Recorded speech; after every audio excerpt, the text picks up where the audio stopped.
This is NDTV.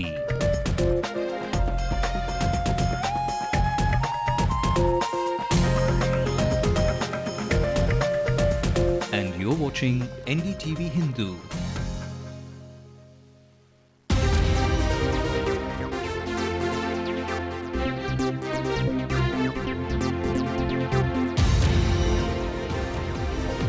Chief Minister orders a crackdown on land mafia, asks IAS and IPS officers to be vigilant.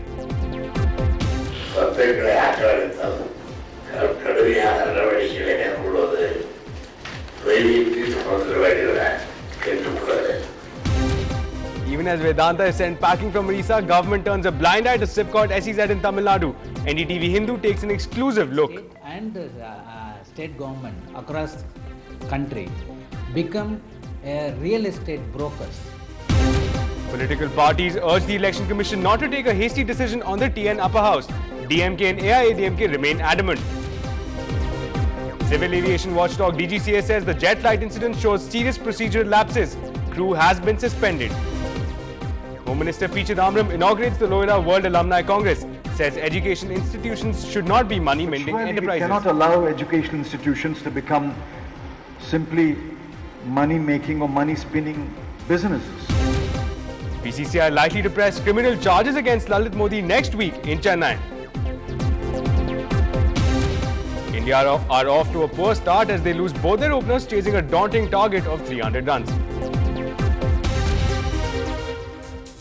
Welcome to NDTV Hindu. You're watching headlines now with me, Ashmit Kumar. Let's take a look at what else is making news. Government sources tell NDTV Pakistan now says they will not take flood aid directly from India.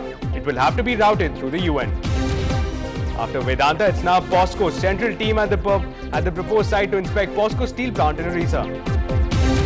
Flood alert sounded in Karnataka over persistent rains. At least 10 people have been killed.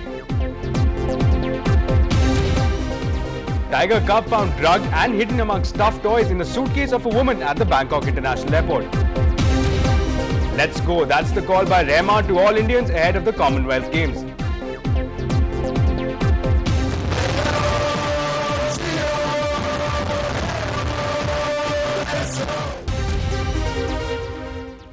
The crackdown on land mafia, that's the latest order from Tamil Nadu Chief Minister for the Police Department State. Speaking of the second day of the IAS and the IPS officers conference, Karunanidhi said that for the past 4 years, the law and order performance in the state has been good. He urged officers to protect the rights of the poor and the downtrodden. The Chief Minister also addressed issues like land grabbing, stand mafia and the smuggling of PDS rice from the state and asked police officers to take strict action against those found to be involved.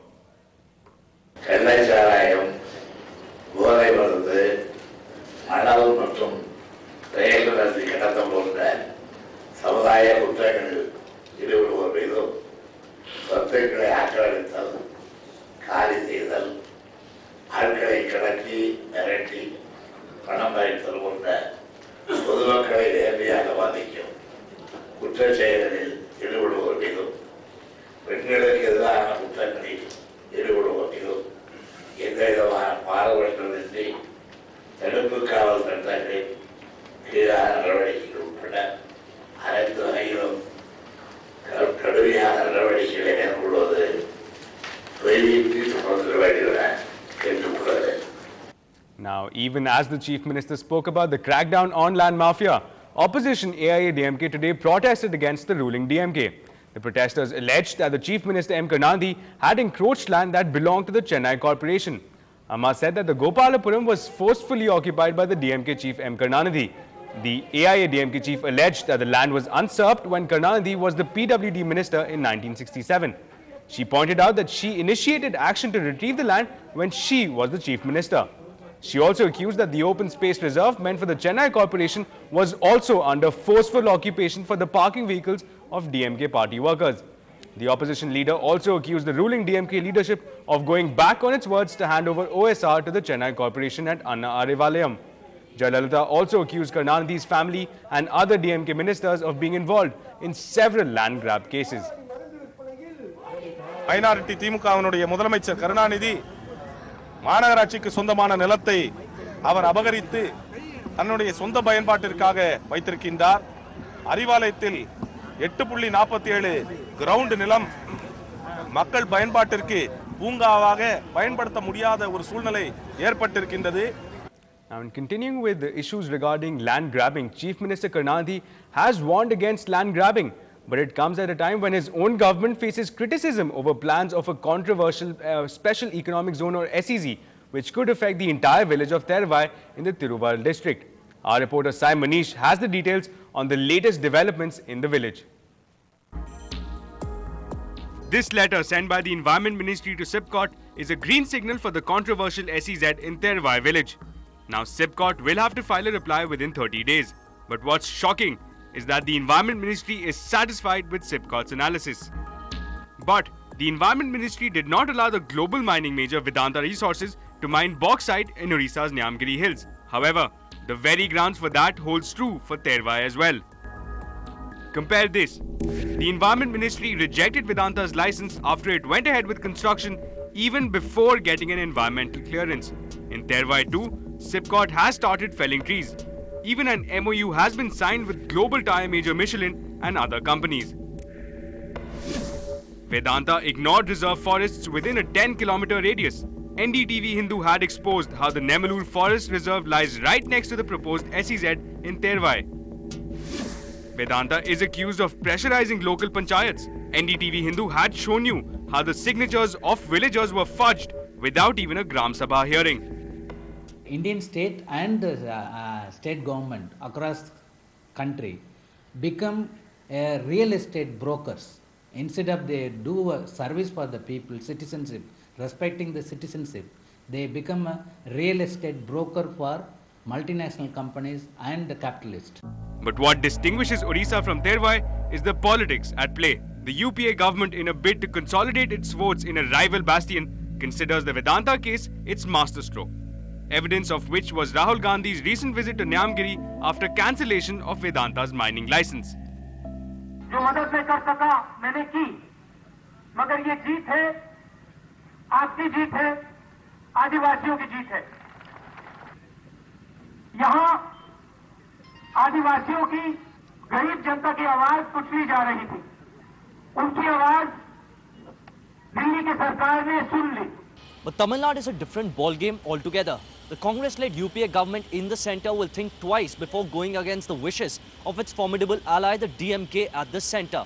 Now that means that even though the SIPCOT SEZ in Thervai is violating laws with the same impunity as Vedanta did in Odisha, the Environment Ministry under Jairam Ramesh will have to submit to the compulsions of alliance politics. It's a clear case of double standards. The bottom line is, vote bank politics has superseded people's interest and even the laws of the land. With Sai Manish, this is Ashmit Kumar for NDTV Hindu. Now, in associated developments, a 4-member central panel is on a 2-day visit to Odisha to probe if any forest laws have been violated at the proposed site for POSCO steel plant near the Paradeep port. This is the second central panel after Ashish Kothari committee to have visited the area. The earlier panel reported that the rights of the tribals in the area had been ignored. The new panel will complete its study today and submit a report to the Environment Ministry next week. The Prime Minister has also assured Chief Minister Naveen Patnaik that he will look into the case. Now, coming back to local political developments rather, except the DMK and the Congress, all political parties in the state have urged the Election Commission not to take a hasty decision on setting up an upper house for the Tamil Nadu. The Chief Electoral Officer Praveen Kumar today convened an all-party meeting to discuss the delimitation of process for upper house in Tamil Nadu.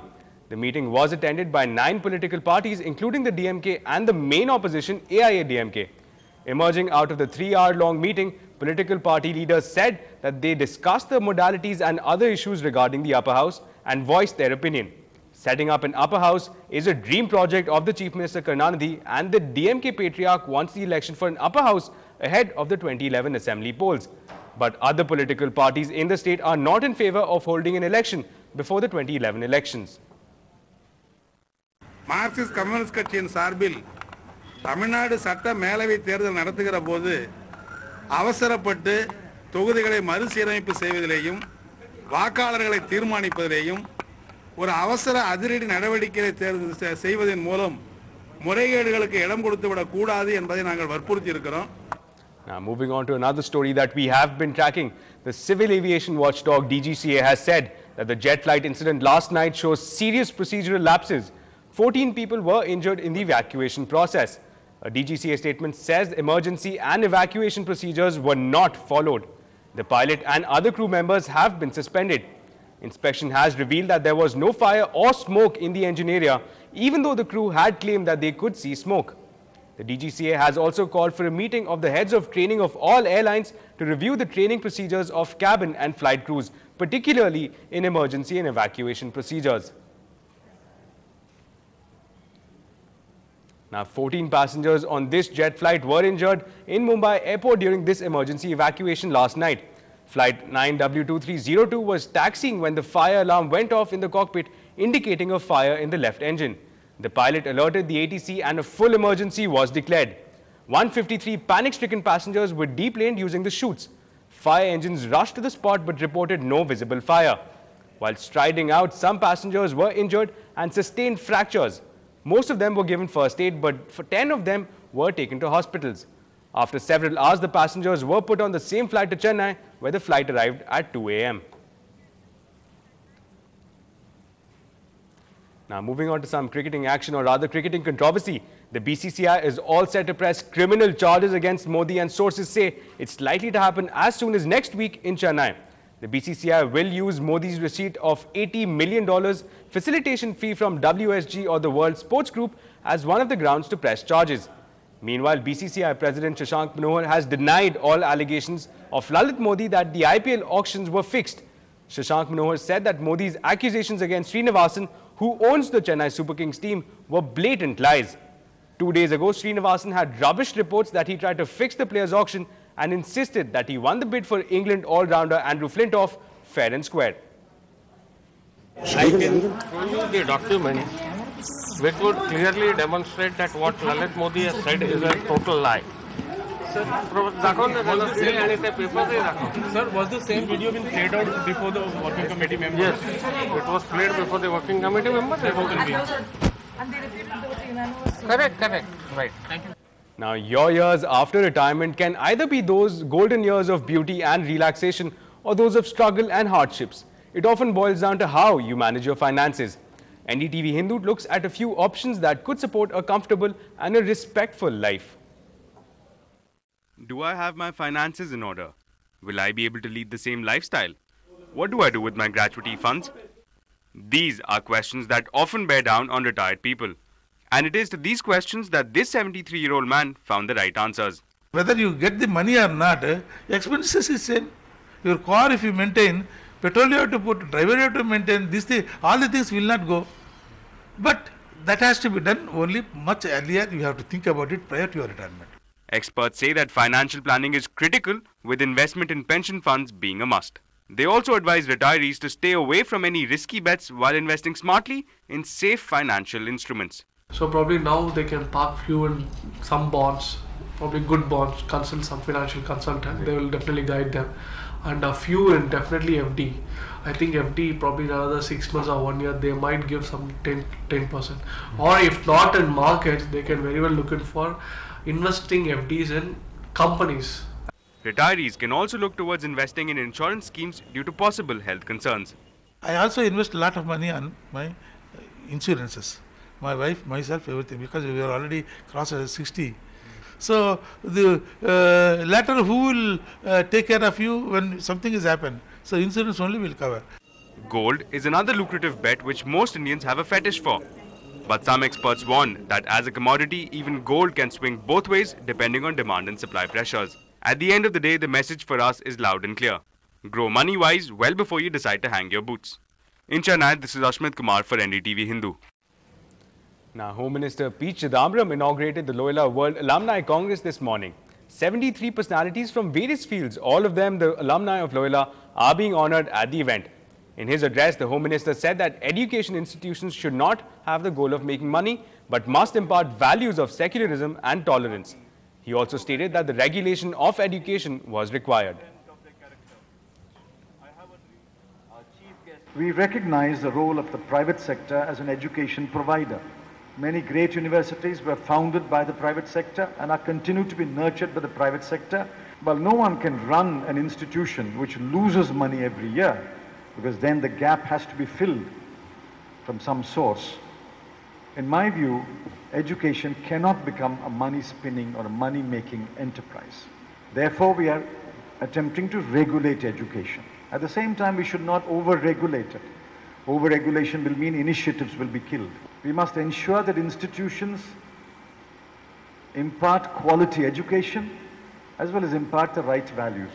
And believe me, friends, in India today, the most important value that has to be inculcated in everyone is the value of secularism and tolerance. Now, other than P. Chidambaram, a few proud alumnus of Loyola College recalled old memories from their varsity days. I think we had wonderful teachers like Father Coyle, as Chidambaram said. I think he was a wonderful teacher, an Irishman.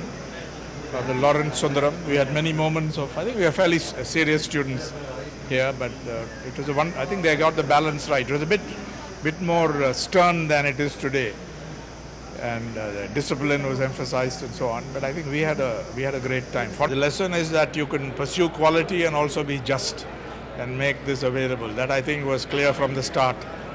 The kind of people we had in class, it was not some elite institution, although it was aiming for the best. I think that attempt, you can never bridge that gap, but you could try. And I think that's the lesson you learn, that it's no use spreading mediocrity, but it's no use being excellent either if you're elitist and if you don't open your doors wide. That's a lesson I think we really took from this college, and yeah, from this college. Studied here between 1974 and 78 and working since 1981, more than 30 years. Teaching in Loyola is a great joy. I am wedded to this profession indivisibly. I enjoy teaching. I meet students every year and enjoy meeting the students and teaching them in this college. Now we're heading into a small break, but on the other side, wait, what is the last thing you would expect in a woman's suitcase? How about a tiger?